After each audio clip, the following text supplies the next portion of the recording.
আপন ভাইয়ের সকল সম্পত্তি হাতিয়ে নিতে বাবা মেয়েকে অপহরণ করে নির্যাতনের ঘটনায় মামলা করায় প্রাণনাশের হুমকি দেয় আসামি ও তাদের লোকজন। নিজের ও মেয়ের নিরাপত্তা এবং ঘটনার সুষ্ঠু তদন্ত ও বিচারের দাবিতে সংবাদ সম্মেলনের কয়েক ঘণ্টা পরই ভুক্তভোগীকে হাত পা বেঁধে কুপিয়েছে সন্ত্রাসীরা। শুক্রবার 25 এপ্রিল সকাল 10:30টায় চাঁপাইনবাবগঞ্জের গমস্তাপুর উপজেলার চৌডালা ইউনিয়নের রিফুজিপাড়া মোড়ে এই যুবককে কুপিয়ে জখম করে ফেলে যায়।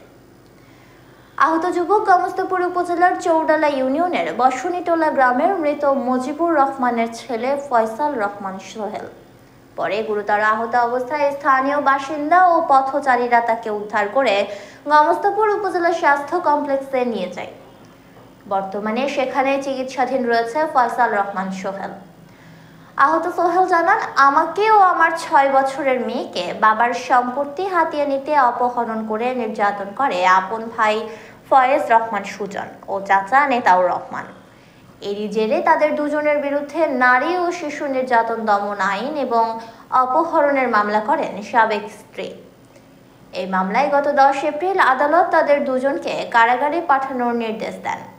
এরপর থেকে আসামিরা ও তাদের লোকজন প্রাণনাশের হুমকি দিচ্ছে। গতকাল বৃহস্পতিবার আদালতে তারা জামিন পায়। প্রাণনাশের হুমকির জেরে নিজের নিরাপত্তার দাবিতে গতকাল বিকেলে সংবাদ সম্মেলন করি। তিনি আরও বলেন, বিকেলে সংবাদ সম্মেলনের পর আজকে সকালে রিফুজিপাড়া মোড়ে মামলার আসামি ফয়েজ রহমান সুজন ও চাচা নেতাউর রহমানের ঘনিষ্ঠ আনোয়ার মাস্টারের নেতৃত্বে 15 থেকে 20 জন সন্ত্রাসী আমার হাত পা বেঁধে শরীরের বিভিন্ন জায়গায় ছুরি দিয়ে কুপিয়ে জখম করে ও বেধড়ক মারধর করে। পরে স্থানীয় বাসিন্দা ও পথচারীরা আমাকে হাসপাতালে নিয়ে আসে। বিষয়টি তাৎক্ষণিক পুলিশকে জানিয়েছি। আসামিরা জামিনে বের হয়েছে, এখনও হত্যার হুমকি দিয়ে যাচ্ছে। বৃহস্পতিবার 24 এপ্রিল বিকেলে চাঁপাইনবাবগঞ্জ জেলা শহরের সিএইন বাংলার অফিসে সংবাদ সম্মেলন করেন অপহরণের শিকার ফয়সাল রহমান সোহেল। সংবাদ সম্মেলনে তিনি বলেন, বাবা মারা যাওয়ার পর সম্পদের হিসাব চাইতে গেলে সকল সম্পত্তি দখল করে ভোগ করছে।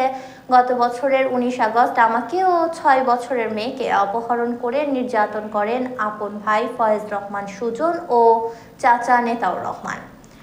এই ঘটনায় আমার সাবেক স্ত্রী মামলা করলে গত 10 এপ্রিল আদালত তাদেরকে কারাগারে পাঠানোর নির্দেশ দেন। এরপর থেকেই তাদের লোকজন আমাকে ও আমার মেয়েকে প্রাণনাশের হুমকি দিচ্ছে।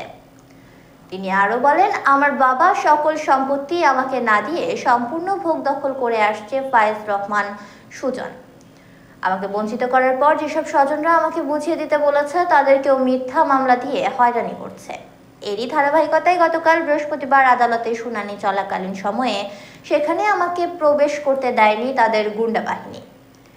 এর আগে গত 10 এপ্রিল বাবা মেয়েকে অপহরণ করে নির্যাতনের দায়ে নারী ও শিশু নির্যাতন দমন আইনের মামলায় চাঁপাইনবাবগঞ্জ চিফ জুডিশিয়াল ম্যাজিস্ট্রেট আদালতের গমস্তাপুর আমলি আদালতের বিচারক শারমিন খাতুন ভাই ফয়েজ রহমান সুজন ও চাচা নেতাউর রহমানকে কারাগারে পাঠানোর নির্দেশ দেন।